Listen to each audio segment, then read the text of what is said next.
अस्सलामुअलैकुम स्टूडेंट्स, आप सभी लोगों का वेलकम है हमारे यूट्यूब चैनल सल्फिया एजुकेशन में। और आज हम आपको पढ़ाने वाले हैं क्लास 10th की सोशल साइंस की बुक आर्थिक विकास की समझ का चैप्टर नंबर 3, जिसका नाम है मनी एंड क्रेडिट, जिसका पार्ट 1 और पार्ट 2 हम पहले ही पढ़ चुके हैं और आज हम इसका पार्ट 3 पढ़ने वाले हैं। तो जिन बच्चों ने पार्ट 1 और पार्ट 2 की क्लासेज नहीं देखी, पहले वो जाकर उन वीडियोज़ को चेकआउट करें, उसके नोट्स बनाएं और उसके बाद पढ़ें ये पार्ट 3।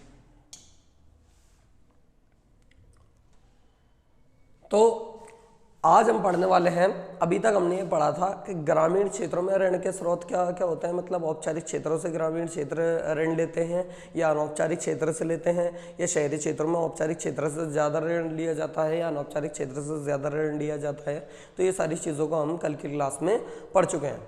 आज हम पढ़ने वाले हैं औपचारिक क्षेत्र की ऋण की निगरानी, आरबीआई की भूमिका। तो जो औपचारिक क्षेत्र होता है ना, उसमें ऋण की जो निगरानी की जाती है, यानी ऋण का नजर रखी जाती है ऋण पर कि कर्जा किस प्रकार से दिया जा रहा है। तो ये किसकी भूमिका है? आरबीआई की। आरबीआई क्या होती है? रिजर्व बैंक ऑफ इंडिया, भारतीय रिजर्व बैंक, इसे हम कहते हैं आरबीआई। तो आरबीआई औपचारिक क्षेत्र के ऋणों के कामकाज की निगरानी करता है। आरबीआई क्या करता है? जो औपचारिक क्षेत्र में ऋण के द्वारा जो कामकाज संभाला जाता है ना, उसकी निगरानी कौन करता है? हमारा आरबीआई। यानी ऋण से संबंधित सभी जानकारियों को, सभी जो निर्णय लिए जाते हैं वो किसके द्वारा लिए जाते हैं? आरबीआई के द्वारा लिए जाते हैं। ये सुनिश्चित करता है कि बैंक वास्तव में न्यूनतम नकदी शेष बनाए रखे हैं या नहीं, और ये भी सुनिश्चित करता है कि बैंकों ने अपना जो न्यूनतम नकदी शेष, अब न्यूनतम नकदी शेष का एक हमारे दिमाग में प्रश्न बन रहा होगा। तो मैंने कल की क्लास में आपको समझाया था कि बैंक क्या करते हैं। जैसे कि उदाहरण के लिए मैंने बताया था कि 100 रुपये बैंक के पास आए, जितने भी बैंक में जितने भी खाता धारक है उन्होंने कुल मिला के 100 रुपये जमा कराए बैंक में, उदाहरण के लिए बता रहा हूँ यहाँ पे।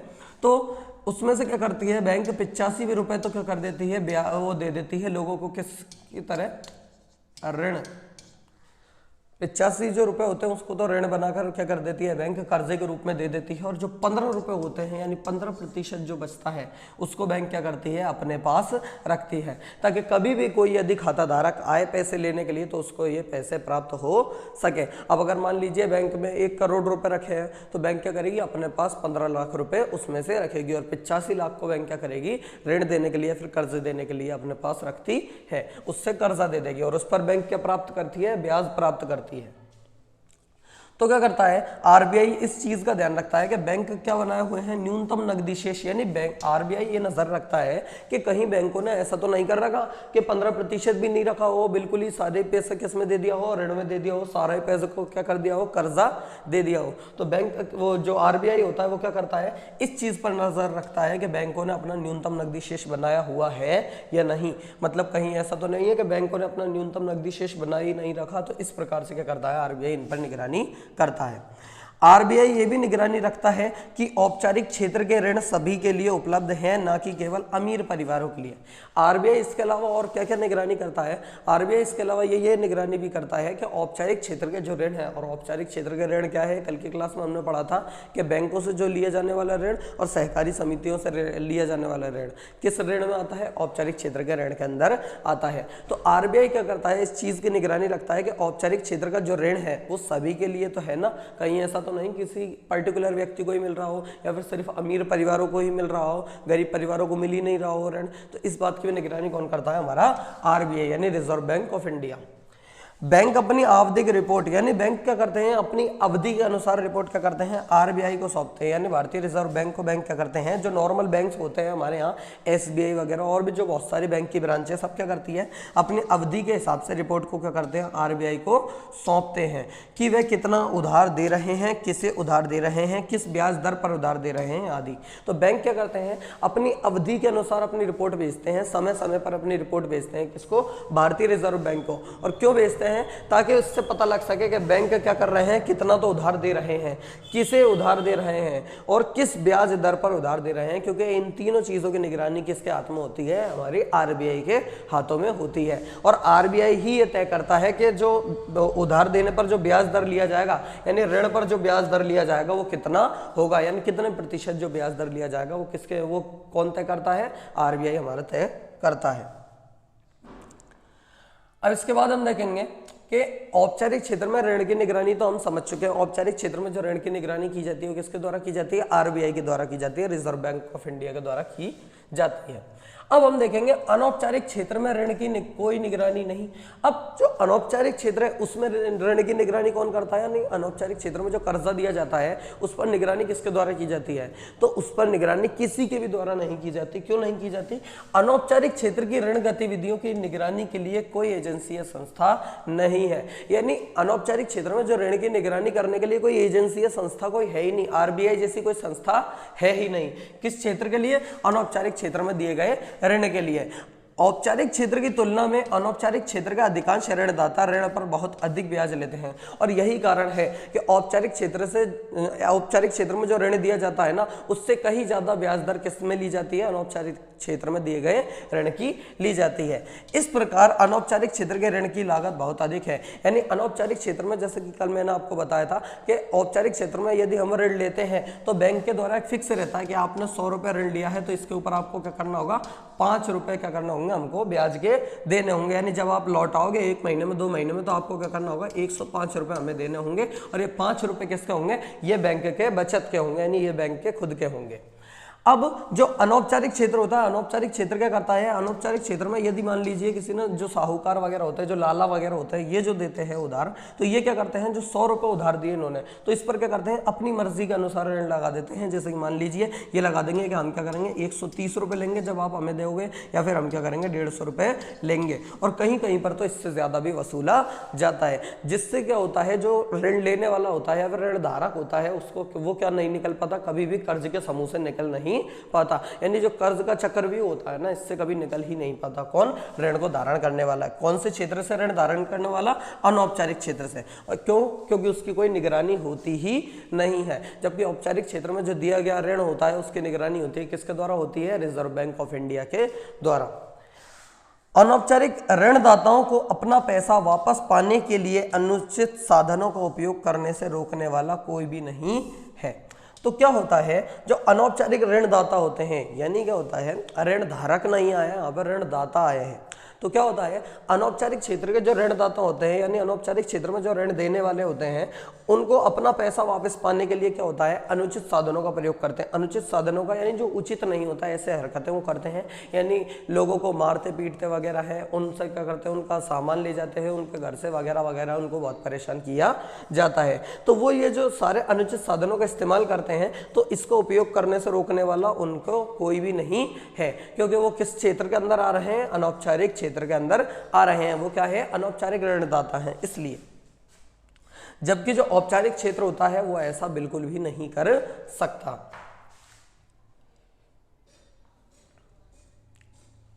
औपचारिक क्षेत्र ऋण क्यों बढ़ाया जाना चाहिए? अब हमारे लिए एक प्रश्न बनता है कि औपचारिक क्षेत्र का जो ऋण है वो क्यों बढ़ाया जाना चाहिए? क्या कारण है कि औपचारिक क्षेत्र के ऋण को बढ़ाया जाए? सरकार क्या करती है? बार बार में बात करती है कि क्या किया जाना चाहिए? औपचारिक क्षेत्र का जो ऋण है उसे बढ़ाया जाना चाहिए। काफ़ी सारे लोग भी कहते हैं, काफ़ी सारे मतलब कि बहुत सारी संस्थाएं भी कहती हैं कि क्या किया जाना चाहिए? औपचारिक क्षेत्र में दिए गए ऋण को क्या किया जाना चाहिए? बढ़ाना चाहिए। यानी औपचारिक क्षेत्र में ज्यादा कर्ज देने चाहिए बजाय किसके? औपचारिक क्षेत्र के। तो ऐसा हो भी रहा है, परंतु वो चाह रहे हैं कि ज्यादातर जो लोग कर्जे ले वो किससे ले? बैंकों से ले, औपचारिक क्षेत्र से ले बजाय किसके? अनौपचारिक क्षेत्रों के। तो देखेंगे क्यों होना चाहिए? लोगों की फसलें उगाने, अब लोग क्या करते हैं? लोग फसल उगाएंगे, तो लोगों को फसल उगाने, व्यवसाय करने, लघु उद्योग स्थापित करने आदि में सक्षम बनाने के लिए बैंकों, सहकारी समितियों जैसे औपचारिक क्षेत्रों के संस्थानों को अधिक से अधिक ऋण देने की आवश्यकता है, क्योंकि इससे आय में वृद्धि होगी और लोग सस्ते में उधार ले सकेंगे। तो क्या है? लोगों को सक्षम बनाने के लिए, ताकि लोग क्या हो सके? अपना रोजगार के साधन खुद ढूंढ सके, इसलिए किसकी आवश्यकता है? औपचारिक क्षेत्र को ऋण देने की आवश्यकता है। यानी बैंक और सहकारी समितियों जैसे क्या होता है? औपचारिक क्षेत्र क्या करें? ज्यादा से ज्यादा ऋण जो होता है वो क्या करें? लोगों को प्रोवाइड करें, जिससे क्या हो सके? लोग क्या करेंगे? इससे लोगों की आय में वृद्धि होगी, यानी अधिक रोजगार मिलेगा तो उनका कारोबार बड़ा होगा, कारोबार बड़ा होगा तो उनकी आय में क्या होगी? वृद्धि होगी, और लोग क्या करेंगे? सस्ते में उधार ले सकेंगे। देश के विकास, तो एक कारण तो ये हो गया। दूसरा कारण क्या है, देश के विकास के लिए सस्ता और किफायती ऋण महत्वपूर्ण है।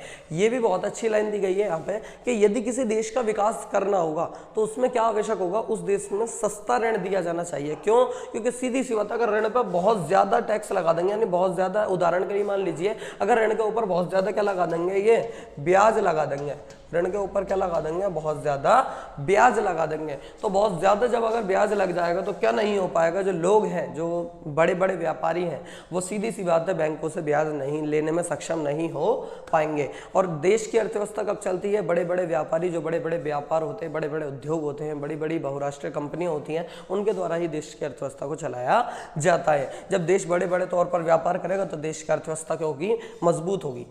विशेषकर ग्रामीण क्षेत्रों में इसे बढ़ाया जाना चाहिए, और ज्यादातर इसे कौन से क्षेत्रों में बढ़ाया जाना चाहिए, ग्रामीण जो क्षेत्र होते हैं उनके अंदर बढ़ाया जाना चाहिए। किसको? औपचारिक क्षेत्र में दिए गए ऋण को, ताकि अनौपचारिक ऋणदाताओं पर निर्भरता कम हो सके। ताकि क्या हो सके, जो अनौपचारिक क्षेत्र में जो रहने वाले ऋणदाता है ना, उन पर क्या हो सके, जो निर्भरता है लोगों की वो कम हो सके। अब यहाँ पे एक नाम आया किसका, ग्रामीण क्षेत्रों का। तो शहरी क्षेत्रों में क्यों नहीं बढ़ाना चाहिए, शहरी क्षेत्रों में भी बढ़ना चाहिए, परंतु क्या होता है, जो ग्रामीण क्षेत्र होते हैं ना, सबसे ज्यादा जो अनौपचारिक क्षेत्र से जो प्राप्त करते हैं ऋण को, सबसे ज्यादा कौन करता है, वो ग्रामीण क्षेत्र करता है। और हमने भी देखा था जो सबसे ज्यादा ऋण प्राप्त कर रहे थे ग्रामीण क्षेत्र के ही लोग कर रहे थे। कौन से क्षेत्र से? अनौपचारिक क्षेत्र से, यानी अनौपचारिक क्षेत्र से जो ऋण प्राप्त किया जा रहा था वो ग्रामीण लोग ही कर रहे थे। इसीलिए ग्रामीण लोगों के पास क्या नहीं होते हैं, पूरे साधन नहीं होते हैं, पूरे कागज नहीं होते, उनको कर्जा लेने में बहुत ज्यादा जटिलता आती है। इस कारण से वो क्या करते हैं, अनौपचारिक क्षेत्र से ऋण लेना पसंद करते हैं, हालांकि उन्हें इस काम में बहुत ज्यादा परेशानियों का सामना करना पड़ता है। औपचारिक क्षेत्र की तुलना में अनौपचारिक क्षेत्र का ऋण लेना आसान इसीलिए है क्योंकि क्या होता है, ग्रामीण क्षेत्रों में बैंक हर जगह उपलब्ध नहीं है। यानी जो ग्रामीण क्षेत्र है उनके अंदर, भारत के अंदर आज भी बहुत सारे ग्रामीण क्षेत्र ऐसे हैं जिनके अंदर क्या नहीं है, बैंक उपलब्ध नहीं है, और उन्हें क्या करना पड़ता है, छोटे छोटे कस्बों में, शहरों में जाना पड़ता है, किसके लिए, बैंक की सुविधा प्राप्त करने के लिए। तो जब बैंक ही नहीं है तो सीधी सी बात है वो कर्जा कहां से लेंगे। तो पहला तो कारण ये हो गया। दूसरा क्या है, बैंक ऋण के लिए उचित दस्तावेजीकरण और संपार्श्विक की आवश्यकता होती है। तो बैंक क्या करता है, जब ऋण देता है तो इसके लिए किसकी आवश्यकता होती है, बैंक को उचित दस्तावेजीकरण, यानी बैंक क्या करता है, बहुत सारी कागजी कार्रवाई करता है। तो बैंक में ये कागजी कार्रवाई की आवश्यकता होती है, क्योंकि बैंक तो कागज वगैरह, स्टाम्प पेपर वगैरह सारी चीजों पर लिखवाया लिखवाई करता है, तो ये बहुत सारे काम करता है बैंक। तो एक तो दस्तावेजीकरण की आवश्यकता होती है बैंक में, और दूसरा एक शब्द आया है यहाँ पे, संपार्श्विक। क्या नाम आया है, संपार्श्विक। ये आपको जरूर प्रॉब्लम क्रिएट कर रहा होगा। तो संपार्श्विक और कुछ भी नहीं है, कल की कक्षा में हमने पढ़ा था, बैंक ऋण देने के लिए क्या करती है, कोलेटरल लेती है। कोलेटरल यानी गिरवी रखना, कुछ ना कुछ गिरवी रखने के लिए मांगती है। तो कोलेटरल को ही हम यहाँ पे क्या कहते हैं, संपार्श्विक कहते हैं। कोलेटरल को क्या कहा जाता है, संपार्श्विक कहा जाता है। कोलेटरल को हम क्या कहते हैं, संपार्श्विक कहते हैं। जबकि अनौपचारिक ऋणदाता, अब क्या होता है, जबकि जो अनौपचारिक क्षेत्र में ऋणदाता होते हैं, यानी अनौपचारिक क्षेत्र में ऋण देने वाले, तो अनौपचारिक क्षेत्र में ऋण देने वाले क्या ऐसा बिल्कुल भी नहीं करते, ना तो वो दस्तावेजीकरण करते हैं, ना वो मतलब कि संपार्श्विक लेता है। ऐसा होता है क्या, बिल्कुल ऐसा ही होता है। अनौपचारिक ऋणदाता क्या करते हैं, उधारकर्ताओं को, यानी उधार लेने वालों को वो क्या करते हैं, व्यक्तिगत रूप से जानते हैं, यानी वो अच्छी तरीके से उनको जानते हैं। यानी जो अनौपचारिक क्षेत्र में जो साहूकार वगैरह होते हैं, ऋण देने वाले साहूकार होते हैं, जमींदार होते हैं, वो क्या करते हैं, वो जो ऋण प्रोवाइड करते हैं वो उन्हीं को ही ऋण प्रोवाइड करते हैं जो उस गांव का होता है, जिसको वो क्या जानते हैं, व्यक्तिगत रूप से जानते हैं। तो जब वो व्यक्तिगत रूप से जानते हैं तो ना तो उनको दस्तावेजीकरण की आवश्यकता होती है और ना ही संपार्श्विक की आवश्यकता होती है। तो वो क्या करते हैं, इसके बिना ही ऋण दे देते हैं। अब है आगे, अनौपचारिक ऋण के मामले में यदि अनावश्यक हो तो उधारकर्ता पिछला ऋण चुकाए बिना भी साहूकार से संपर्क कर सकता है। अब क्या बताया गया है यहाँ पे कि औपचारिक क्षेत्र के ऋण के मामले में यदि बात की जाए तो यदि बहुत ज्यादा आवश्यक हो ना, यदि जैसे कि मामले में बात की जाए कि अनौपचारिक क्षेत्र की यहाँ पे बात की जा रही है, अभी हम उसी सवाल को देख रहे हैं कि औपचारिक क्षेत्र की तुलना में अनौपचारिक क्षेत्र से ऋण लेना क्यों आसान है। तो क्या बताया गया है यहाँ पे कि अनौपचारिक जो ऋण होता है, अगर यदि उसके मामले में हम बात करें तो यदि बहुत ज्यादा अगर किसी को आवश्यकता होती है ना, तो वो क्या कर सकता है, उधारकर्ता यानी उधार लेने वाला, यानी क्या होता है, उधार लेने वाला,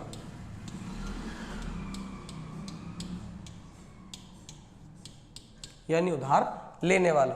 तो उधारकर्ता क्या हो सकता है, उधारकर्ता पिछला ऋण चुकाए बिना, यानी क्या होता है, जो साहूकार वगैरह होते हैं वो क्या कर देते हैं, अगर बहुत ज़्यादा आवश्यक होता है, अगर यदि बहुत ज़्यादा कोई व्यक्ति आकर गिड़गिड़ा रहा है तो वो क्या करते हैं, जैसे कि वो किसी साहूकार ने किसी व्यक्ति को ऋण दिया, यदि मान लीजिए किसी साहूकार ने क्या किया, किसी साहूकार ने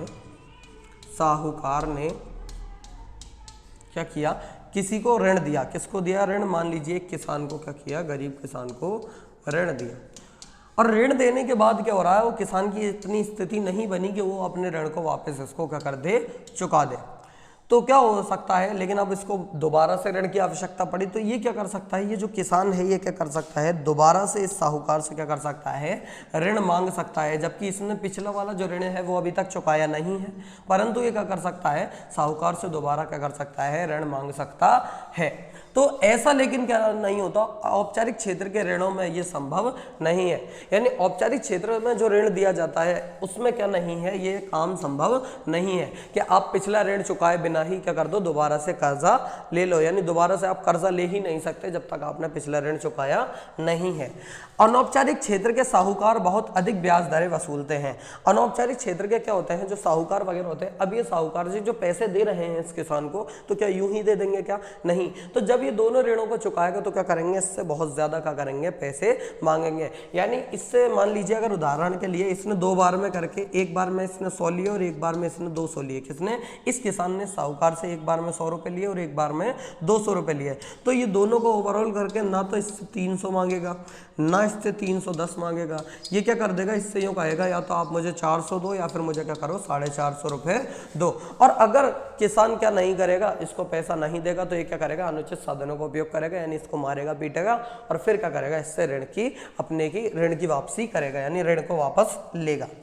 अनौपचारिक क्षेत्र के साहूकार क्या होते हैं, बहुत अधिक ब्याज दरें वसूलते हैं, यानी बहुत ज़्यादा, जैसे कि हम देख सकते हैं बहुत ज़्यादा ब्याज दरें वसूल करते हैं ये, और लेन देन का कोई रिकॉर्ड नहीं रखते हैं। और जो लेन देन होती है, यानी इसके अंदर ये भी नहीं पता कि इसने कितनी बार, अभी क्या करेगा, जो किसान होता है, वो जो गरीब व्यक्ति होता है वो क्या करता है, वो थोड़े थोड़े करके अपने पैसे चुकाता है। तो जो अनौपचारिक क्षेत्रों में जो साहूकार वगैरह होते हैं, तो वो क्या होते हैं, वो बार बार में ऋण ले लेते, मतलब जो ब्याज है वो चुकाता तो रहता है बेचारा गरीब आदमी, परंतु क्या नहीं करते, उसको लिखते नहीं है, और जब तक वो लिखते नहीं है तो क्या होता है, उनको बहुत ज़्यादा परेशानी का सामना करना पड़ता है, किनको, जो गरीब व्यक्ति होते हैं उनको, क्यों, क्योंकि वो उनको परेशान करते हैं कि आपने तो ऋण अभी हमें दिया ही नहीं है, और इस तरह से वो क्या हो जाते हैं, उनके कर्ज के चक्रव्यूह या फिर कर्ज के जाल में फंस जाते हैं।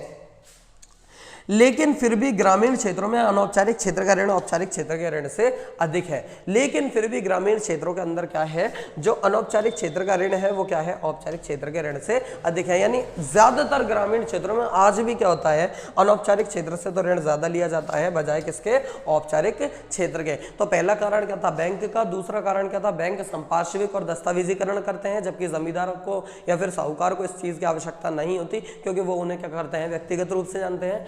तीसरा और जो चौथा कारण था वो क्या था, अनौपचारिक ऋण के मामले में यदि आवश्यक हो तो क्या करता है, जो उधार लेने वाला होता है वो दोबारा से ऋण मांग सकता है, यानी जबकि उसने पहले वाला कर्जा नहीं चुकाया है, परंतु क्या कर सकता है, दोबारा से साहूकार से कर्जा मांग सकता है कि मैं आपको क्या करूंगा, दोनों कर्जे की एक साथ भरपाई कर दूंगा। जबकि क्या है, औपचारिक क्षेत्र के ऋणों में ये संभव नहीं है, यानी ऐसा हो ही नहीं सकता कि आप पहले का कर्जा तो ना चुकाओ और दोबारा से आपको कर्जा मिल जाए। अनौपचारिक क्षेत्र के साहूकार क्या होते हैं, बहुत अधिक ब्याज दरें वसूलते हैं। जो अनौपचारिक क्षेत्र होता है उसके अंदर जो साहूकार होते हैं वो क्या करते हैं, बहुत अधिक ब्याज दरें वसूलते हैं, यानी बहुत ज़्यादा ब्याज लेते हैं। लेन देन का कोई रिकॉर्ड नहीं रखते हैं, वो क्या नहीं करते, बैंक को आप जितनी भी बार पैसे चुकाओगे तो बैंक क्या करती है, उसका रिकॉर्ड रखती है, पूरा लेन देन का रिकॉर्ड रहता है। क्यों, क्योंकि वो पूरे रिकॉर्ड को उसको किससे सौंपना होता है, RBI को। परंतु जो साहूकार होते हैं इन पे निगरानी कोई भी नहीं करने वाला होता, तो ये क्या नहीं करते, ना तो कोई रिकॉर्ड रखते हैं और ना ही कोई दस्तावेजीकरण करते हैं, और लोगों को क्या करते हैं, परेशान करते हैं। यानी लोगों को बहुत ज़्यादा क्या करते हैं, ये साहूकार वगैरह परेशान करते हैं और कर्ज के जाल में फंसा लेते हैं। लेकिन फिर भी क्या है, ग्रामीण क्षेत्रों में अनौपचारिक क्षेत्र का ऋण औपचारिक क्षेत्र के ऋण से क्या है, अधिक है। लेकिन फिर भी क्या है, जो ग्रामीण क्षेत्र उनके अंदर अनौपचारिक क्षेत्र का ऋण तो ज़्यादा है बजाय किसके, औपचारिक क्षेत्र के। तो उम्मीद है आपको स्टूडेंट्स ये समझ में आया होगा। तो चलिए आगे देखते हैं आगे क्या है। अब ये बहुत अच्छा पॉइंट है।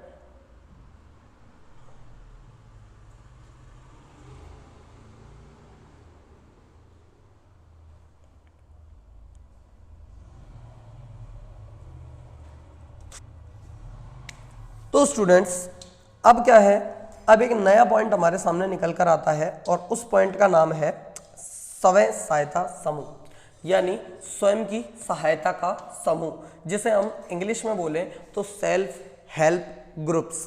क्या कहेंगे इसे हम इंग्लिश में? Self help groups. तो क्या होता है, जिसे हम शॉर्ट फॉर्म में बोले तो SHG, S से सेल्फ, H से हेल्प और G से ग्रुप्स। तो सेल्फ हेल्प ग्रुप ग्रामीण गरीबों में विशेषकर महिलाओं को संगठित करने का एक नया विचार है। अब सेल्फ हेल्प ग्रुप क्या है, स्वयं सहायता समूह क्या है? तो स्वयं सहायता समूह क्या है? ग्रामीण गरीबों, मतलब जो गरीब लोग हैं उनमें विशेषकर कौन, जो ग्रामीण गरीब महिलाएं हैं, उनको संगठित करने का क्या है, एक नया विचार है। क्या? स्वयं सहायता समूह। तो उनको एक करने के लिए एक नया विचार बनाया गया है, वो क्या है? स्वयं सहायता समूह है। एक सामान्य SHG में 15 से 20 सदस्य होते हैं, यानी सेल्फ ग्रुप में कितने सदस्य होते हैं? 15 से 20 जने होते हैं, जो आमतौर पर एक पड़ोस से संबंधित होते हैं, जो आमतौर पर क्या होते हैं, एक पड़ोस या फिर एक कॉलोनी से संबंधित होते हैं, जो अपनी क्षमता के अनुसार, जो सभी क्या करते हैं, अपनी क्षमता के अनुसार पैसे इकट्ठे करते हैं। जैसे कि मान लीजिए किसी के अंदर 20 जने हैं, किसी स्वयं सहायता समूह के अंदर कितने लोग हैं? 20 लोग हैं। तो सब क्या करेंगे, अपनी क्षमता के अनुसार, कोई 10 मिलाएगा, कोई 20 मिलाएगा। तो उदाहरण के लिए मान लीजिए सबने 10-10 मिलाए, तो कुल कितने हो गए? इनके 200 रुपए हो गए। तो ऐसे क्या करते हैं, पैसों को एकत्रित करते हैं और नियमित रूप से मिलते हैं और बचत करते हैं। और सब क्या करते हैं, नियमित रूप से इसकी बचत करते हैं, किसकी? पैसों की। सदस्य अपनी जरूरतों को पूरा करने के लिए समूह से ही साहूकार से भी कम ब्याज दर पर छोटे ऋण ले सकते हैं।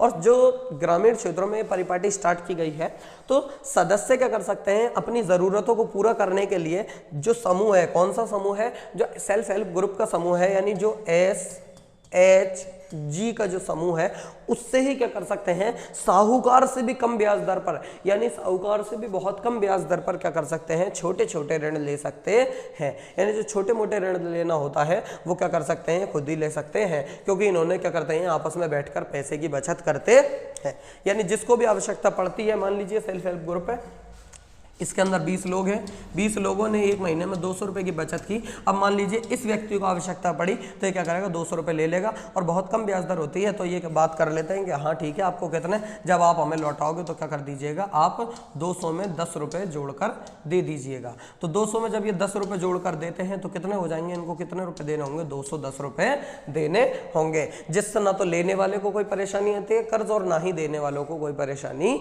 आती है। तो इसे ही कहते हैं हम सेल्फ हेल्प ग्रुप। इस तरह की कर्ज की प्रक्रिया को माइक्रो फाइनेंस भी कहते हैं। और स्टूडेंट्स ये बहुत बड़ा पॉइंट है कि इस तरह की जो कर्ज की प्रक्रिया है, यानी सेल्फ हेल्प ग्रुप में जो कर्जा दिया जाता है, तो इस तरह की कर्ज की प्रक्रिया को माइक्रो फाइनेंस भी कहते हैं। क्या कहते हैं? माइक्रो फाइनेंस भी कहते हैं।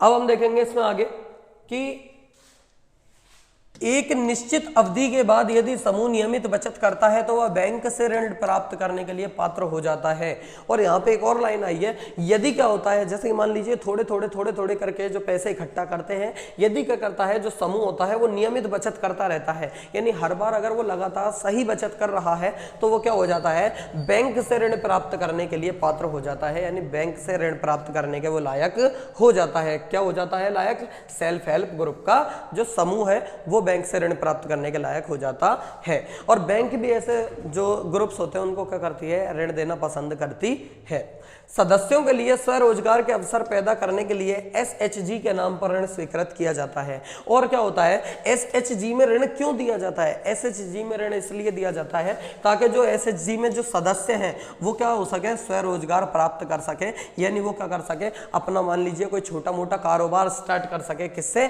SHG से कर्जा लेकर। क्या लेकर? SHG से कर्जा लेकर। यानी SHG में कर्जा दिया जाता है। और कैसे दिया जाता है? छोटे मोटे काम के लिए, छोटे मोटे कारोबार के लिए, ताकि क्या हो सके, लोग बेरोजगारी से बच सके और स्वरोजगार के अवसर क्या कर सके, पैदा कर सके। आमतौर पर एसएचजी ग्रामीण क्षेत्रों में बीज, उर्वरक, कच्चे माल, आवास सामग्री खरीदने, सिलाई मशीन, मवेशी आदि जैसे संपत्ति प्राप्त करने के लिए, बंधक भूमि को मुक्त करने के लिए ऋण प्रदान करता है। और आमतौर पर जो ज्यादातर जो एसएचजी क्या करता है ग्रामीण क्षेत्रों में बीज, तो शहरी क्षेत्रों में तो क्या करता है स्वरोजगार के अवसर पैदा करता है। अब स्वरोजगार के अवसर सिर्फ शहरी क्षेत्रों में ही नहीं करेगा, ग्रामीण क्षेत्रों में भी करेगा। क्यों? क्योंकि जब कोई किसान क्या है कि मान लीजिए जो किसान जो मान लीजिए 10-20 जने हैं कोई, उन्होंने क्या किया है सेल्फ हेल्प ग्रुप की जो परिपाटी है उसको स्टार्ट किया है, वो ग्रुप बना लिया है।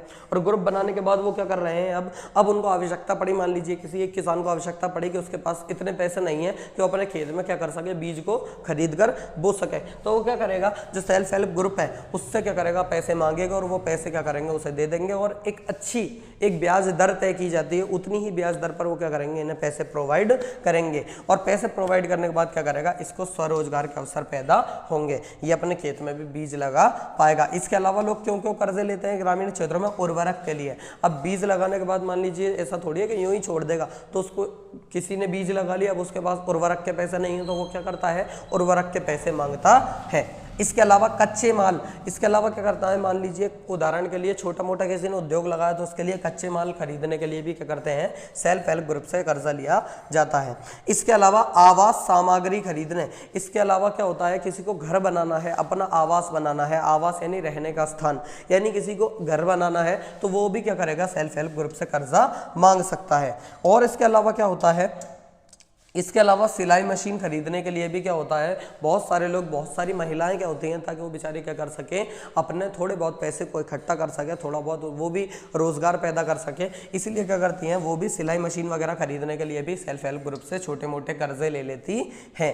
इसके अलावा मवेशी खरीदने, मवेशी आदि जैसे संपत्ति प्राप्त करने के लिए, यानी मवेशी जैसी संपत्ति, अब कोई चाहता है कि मुझे मवेशी खरीदने, कोई चाहता है मुझे जानवर वगैरह खरीदने, तो इसके लिए भी वो क्या कर सकता है, सेल्फ हेल्प ग्रुप से कर्जा ले सकता है। बंधक भूमि को मुक्त करने के लिए, और यदि मान लीजिए कि कोई क्या होता है, कोई बंधक भूमि को मुक्त करने के लिए, यानी किसी भूमि पर मान लीजिए किसी पर कर्जा चढ़ा हुआ और वो भूमि क्या है, किसी दूसरे के कब्जे में है, तो वो उस भूमि को मुक्त करने के लिए भी क्या करता है, ऋण प्रदान करता है। कौन ऋण प्रदान करता है, सेल्फ हेल्प ग्रुप। किसके लिए ऋण प्रदान करता है, बहुत सारे कामों के लिए ऋण प्रदान करता है, बीजों के लिए, उर्वरक के लिए, कच्चे माल के लिए, आवास सामग्री के लिए, सिलाई मशीन के लिए, मवेशी के लिए और जमीन छुड़वाने के लिए, ताकि लोग क्या हो सके, बेचारे जो गरीब लोग हैं उनके क्या हो जाए, जमीन, जो बड़े बड़े साहूकार रहते हैं, जो जमींदार रहते हैं, जो कर्जा देते हैं, तो क्या करते हैं, अगर कोई कर्जा चुकाने में सक्षम नहीं होता है तो उनकी जमीन तक को हथिया लेते हैं। तो उनकी जमीन छुड़ाने में भी क्या करते हैं, ये एसएचजी जो सेल्फ हेल्प ग्रुप्स है वो क्या करते हैं, बहुत ज्यादा सहायता प्रदान करते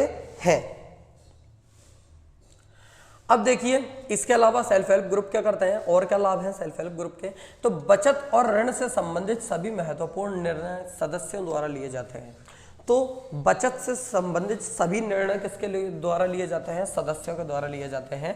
यानी इसमें कोई एक व्यक्ति ऐसा नहीं होता जो पूरा चीज़ों को तय करता है कि बस मैं ही हूँ जिसके द्वारा पूरा निर्णय लिए जाएंगे, ऐसा कोई भी नहीं होता। इसके अंदर क्या होता है, जितने भी सभी सदस्य हैं वो क्या करेंगे, जो भी संबंधित, मान लीजिए चाहे बचत से संबंधित हो यानी कितने की बचत हुई वगैरह, और ऋण से संबंधित भी यानी कितने प्रतिशत कर्जा लिया जाए, यानी कितने प्रतिशत कितने प्रतिशत ब्याज लिया जाए, इसका भी तय कौन करते हैं। ये सारे संबंधों से जो भी निर्णय लिए जाते हैं वो किसके द्वारा लिए जाते हैं, सभी सदस्यों के द्वारा लिए जाते हैं। ऋण की राशि, अब इनके अंदर क्या क्या निर्णय लिए जाते हैं, ऋण की राशि के बारे में कि कर्जे की राशि तो कितनी दी जाएगी, कितने तक कर्जा दिया जाएगा, कर्जे के उद्देश्य क्या क्या होंगे, यानी किन किन कारणों से कर्जा दिया जाएगा, कर्जे की ब्याज दर क्या रहेगी, यानी कर्जे पर कितना तो ब्याज लिया जाएगा, ये भी रखते हैं। और पुनर्भुगतान अनुसूची, और दोबारा भुगतान करने की तिथि, यानी कितने दिन के अंदर पैसों को वापस लिया जाएगा। तो इन सारी चीजों का निर्णय किसके द्वारा किया जाता है, ये सारी महत्वपूर्ण बातों का निर्णय किनके द्वारा किया जाता है, सदस्यों के द्वारा। यानी सेल्फ हेल्प ग्रुप के अंदर जो सदस्य होते हैं उनके द्वारा क्या किया जाता है, ये निर्णय लिया जाता है।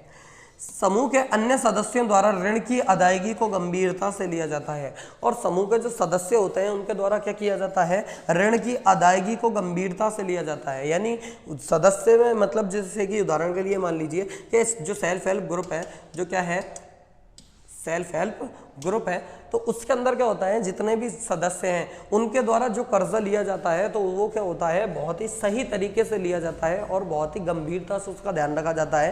कि गंभीरता से मतलब यहाँ पे ये आया है कि उस पर बहुत ध्यान रखा जाता है कि कहीं ऐसा ना हो कि कोई कर्जा लेके रख के बैठ जाए पैसों को, कोई ऐसा नहीं करता है। यानी बहुत ही अच्छी तरीके से वो कर्जा लेते हैं और बहुत ही अच्छे तरीके से जो समय बताया गया है उस समय पर वो कर्जे को ब्याज सहित लौटा देते हैं। तो ये जो सदस्य होते हैं वो बहुत सही तरीके से तो कर्जा लेते हैं और अपने समय पर आने पर क्या कर देते हैं, कर्जे को लौटा देते हैं। तो यानी बहुत गंभीरता से वो इस काम को कर रहे हैं। यानी ऐसा नहीं करते कि कोई बात नहीं कर्जा मिल गया तो अब चलने दे रहे हैं, ऐसा नहीं करते हैं। जो समय तय किया गया है, मान लीजिए समय तय किया गया है 1 माह, तो 1 माह के अंदर ही वो क्या करेंगे, कर्जे को लौटा देते हैं। यही कारण है कि बैंक के SHG को ऋण देने के लिए इच्छुक होते हैं, भले ही उनके पास ऐसी कोई गारंटी ना हो।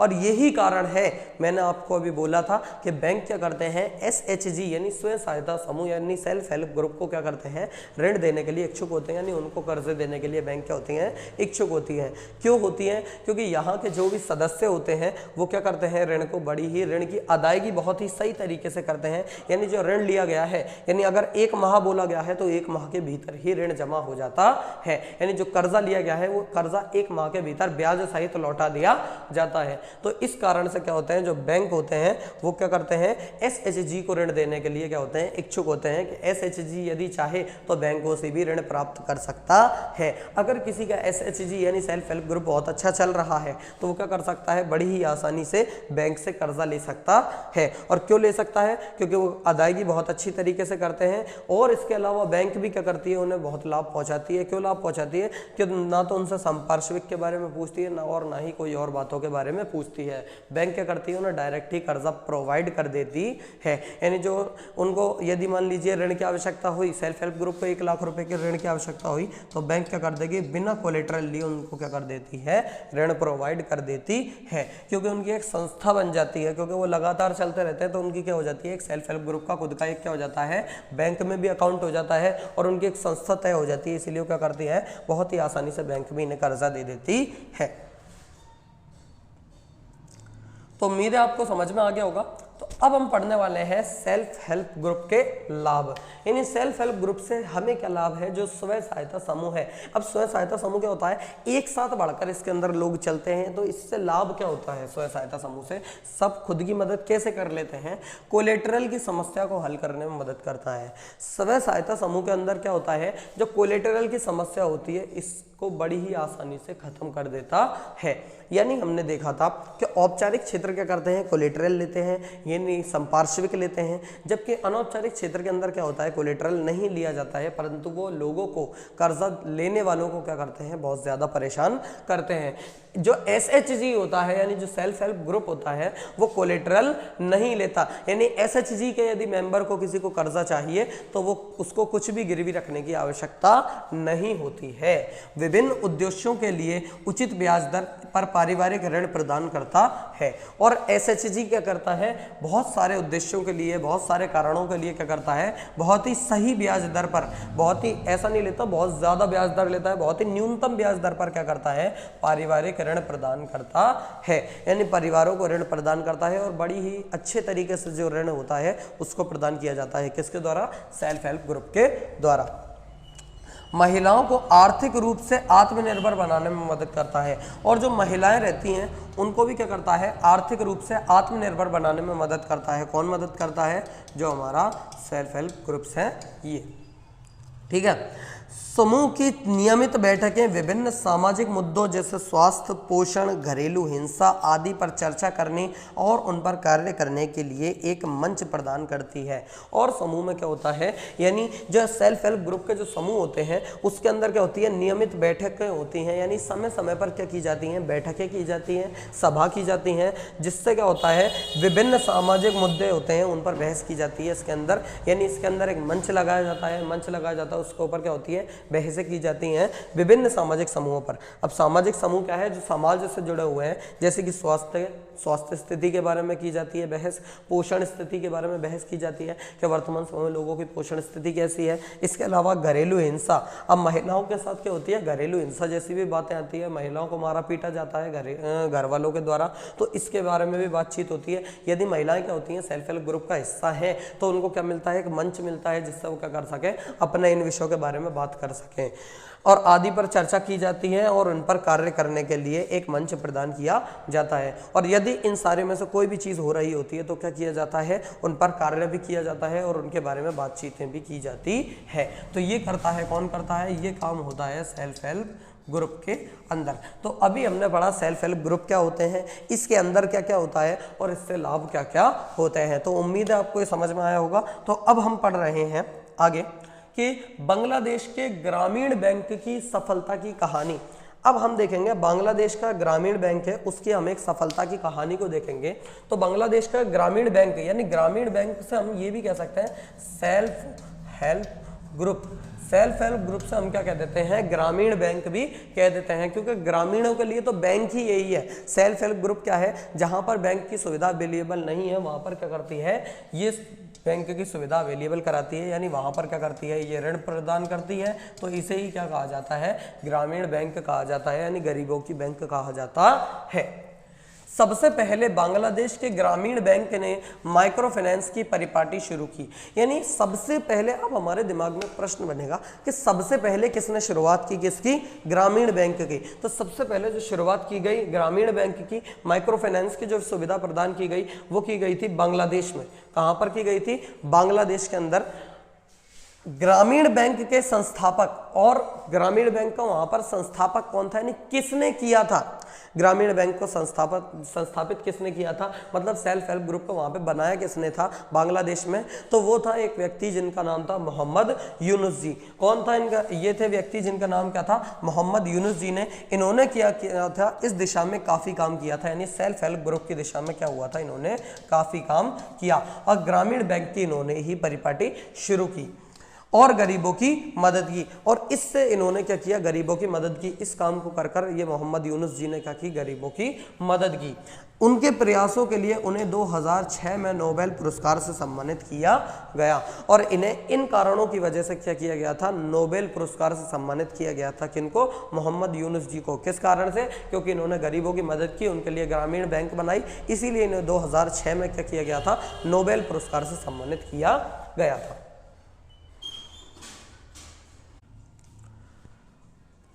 तो स्टूडेंट्स, उम्मीद है आपको ये चैप्टर बहुत ही अच्छी तरीके से समझ में आया होगा। ये चैप्टर हमारा कंप्लीट हो चुका है और इसके अंदर हमने एक भी पॉइंट नहीं छोड़ा है जो कहीं से भी एग्जाम में आ सकता है। तो उम्मीद है आपको हमारी वीडियो अच्छी लगी होगी और अगर हमारी वीडियो अच्छी लगी हो तो हमारी वीडियो को लाइक करें, कमेंट करें, हमारे चैनल को सब्सक्राइब करें। तब तक के लिए अस्सलामु अलैकुम।